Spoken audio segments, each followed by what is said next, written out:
Hey, this is Josh Swigert with the Dayton Daily News. So you've heard of the big, beautiful budget, but what about the big Buckeye budget? Last week, as federal lawmakers and the president passed their budget, state lawmakers and the governor were doing the same. The state's is a document directing $60 billion in spending over 2 years. And like its big brother in D.C., the state budget not only spends taxpayer dollars, but also sets public policy impacting people across the state. Here's an overview. First, let's talk taxes. The state's budget flattened the state's income tax to 2.75%, eliminating the highest tax bracket. On property taxes, however, the state budget does little. DeWine vetoed property tax measures that were in the budget, which the Ohio GOP supermajority in the General Assembly may try to override.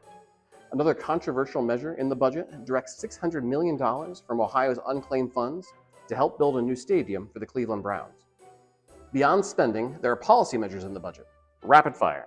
The state created a trigger that could kick people off Medicaid if the federal government reduces Medicaid spending. They increased funding for K-12 schools, though not by as much as the schools wanted. They limited the Ohio Elections Commission, giving more power to the Ohio Secretary of State. They prohibited Dayton Public Schools high school students from transferring bus lines at the downtown RTA hub. State law now says there are only two sexes, male and female, which are, quote, not changeable and are grounded in fundamental and incontrovertible reality. Government buildings are now prohibited from putting menstrual products in men's bathrooms, and driver training is now required for all Ohioans under 21 before getting their license.